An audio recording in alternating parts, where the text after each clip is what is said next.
പവിത്രത്തിന്റെ ഒരു അപ്കമിങ് എപ്പിസോഡിലേക്ക് എല്ലാവർക്കും സ്വാഗതം. വിക്രം ഭക്ഷണം കഴിച്ചുകൊണ്ടിരിക്കുന്ന സമയത്ത് ശ്രീജ വിക്രമിനോട് പറയുന്നുണ്ട്, വിക്രം, അമ്മ നിനക്ക് വിവാഹം ആലോചിക്കുന്നുണ്ട്. ഇത് കേട്ട് വിക്രമിന് ദേഷ്യം വരുന്നുണ്ട്. ശ്രീജച്ചി എന്തായി പറഞ്ഞത്? അമ്മ വീണ്ടും തുടങ്ങിയോ? എന്താ വിക്രം നീ പറയുന്നത്?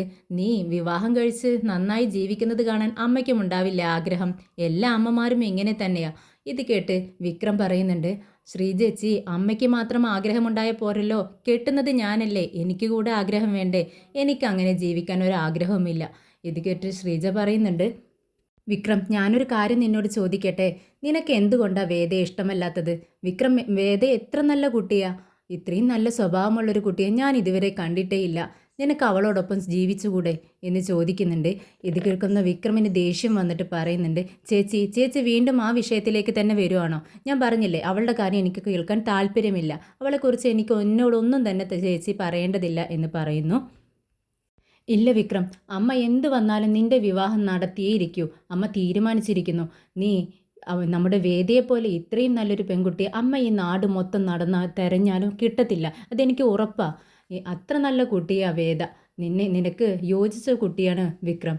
അതുകൊണ്ട് നീ അവളെ സ്വീകരിക്കുക എന്ന് വീണ്ടും വീണ്ടും പറയുന്നുണ്ട്. എന്നാൽ വിക്രമിന് വേദയുടെ കാര്യം ഇങ്ങനെ കേട്ടുകൊണ്ടിരിക്കുമ്പോൾ ഭയങ്കര ഇറിറ്റേറ്റ് ആവാണ്. പെട്ടെന്ന് പറയുന്നുണ്ട്, ചേച്ചിയെ ഞാൻ ഒരുപാട് സ്നേഹിക്കുന്നുണ്ട്, ബഹുമാനിക്കുന്നുണ്ട്. അതുകൊണ്ട് മാത്രമാണ് ഞാൻ ഇതെല്ലാം കേട്ട് നിൽക്കുന്നത്. എനിക്ക് ഭക്ഷണവും വേണ്ട, ഒന്നും വേണ്ട എന്നും പറഞ്ഞുകൊണ്ട് കൈ കഴുകി വേഗം തന്നെ അവിടെ നിന്നും എഴുന്നേറ്റ് പോകുന്നുണ്ട്. നന്ദിനി വിനയനോട് പറയുന്നുണ്ട്, വിനയേട്ടാ, വിനയേട്ടനറിയാവോ, ഈ വേദയുണ്ടല്ലോ ഭയങ്കര ബുദ്ധിശാലിയാ.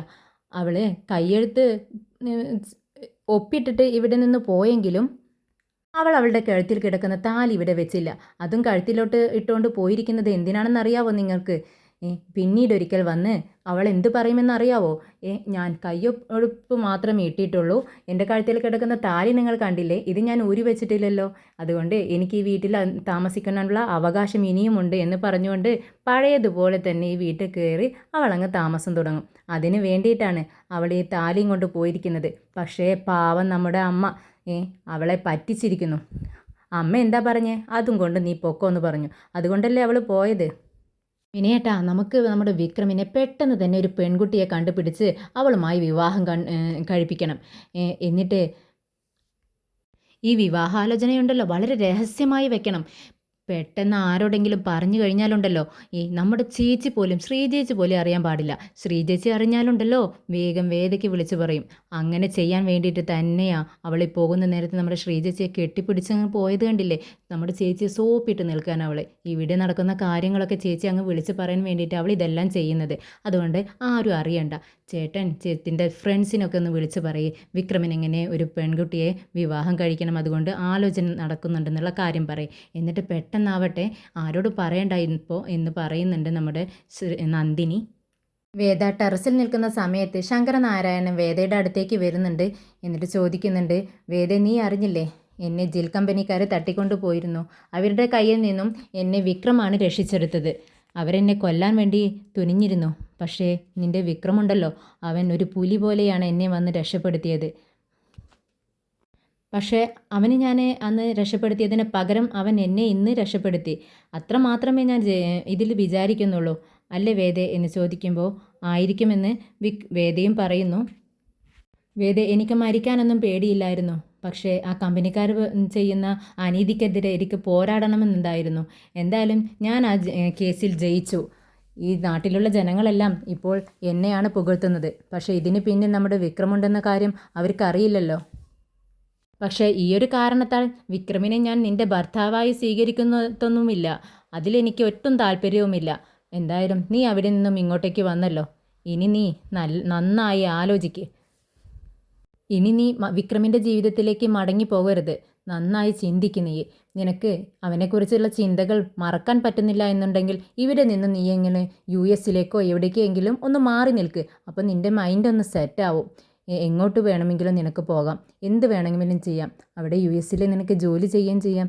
എന്തായാലും നിന്ന് നന്നായി ചിന്തിച്ച് ഒരു തീരുമാനമെടുക്ക്. ഇത് കേൾക്കുന്ന വേദ പറയുന്നുണ്ട്, അച്ഛൻ്റെ ഈ സന്തോഷം കണ്ടിട്ട് എനിക്ക് ഒരുപാട് സന്തോഷമാവുന്നുണ്ട്. എന്തായാലും ഞാൻ ഇങ്ങോട്ടേക്ക് തിരിച്ചു വന്നല്ലോ, എനിക്ക് കുറച്ച് സമാധാനത്തോടെ ഇരിക്കണം.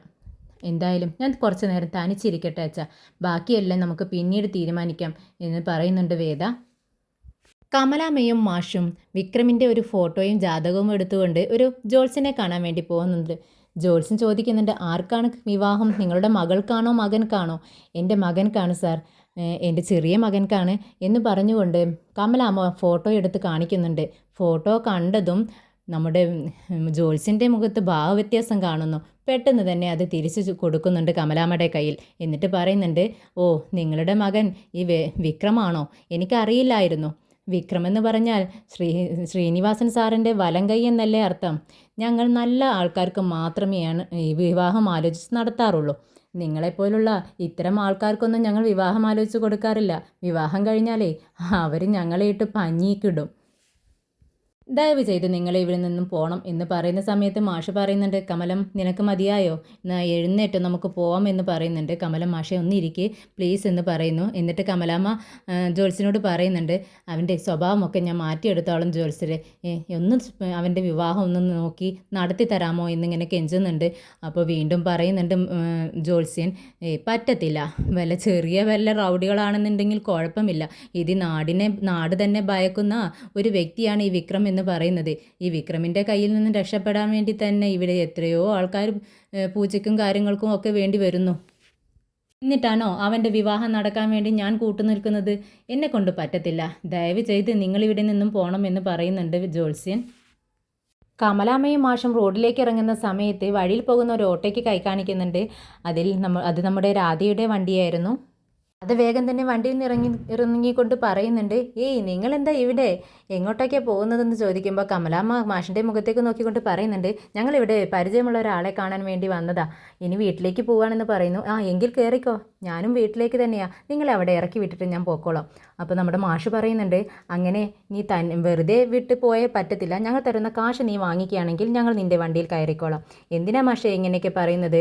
ഞാൻ നിങ്ങളുടെ കയ്യിൽ നിന്ന് കാശ് വാങ്ങിക്കോ, എനിക്കതിന് പറ്റത്തില്ല എന്ന് പറയുമ്പോൾ മാഷ് പറയുന്നുണ്ട്, നീ കാശ് വാങ്ങിക്കുകയാണെങ്കിൽ മാത്രം നിൻ്റെ ഓട്ടോയിൽ ഞാൻ കയറും, അല്ലാന്നുണ്ടെങ്കിൽ നീ പൊക്കോ എന്ന് പറയുമ്പോൾ ശരി എങ്കിൽ മാഷ് എന്താന്ന് വെച്ചാൽ തന്നോളൂ, ഞാൻ എൻ്റെ വണ്ടി ഇനി അത് പ്രകാരം വരാണ്ടിരിക്കേണ്ട, മാഷ് കയറിക്കോളൂ എന്ന് പറഞ്ഞുകൊണ്ട് മാഷിനെയും കമലാമ്മയും കയറ്റിക്കൊണ്ട് വേദ പോവാണ്. ഇതിനിടയിൽ കമലാമ്മ വണ്ടിക്കുള്ളിൽ രാധ കാണിച്ചു വെച്ചിരിക്കുന്നതെല്ലാം കാണുകയാണ്. നമ്മുടെ വിക്രമിൻ്റെ ഫോട്ടോ വണ്ടിയിൽ നിറയെ ഒട്ടിച്ച് വെച്ചിരിക്കുകയാണ് രാധ.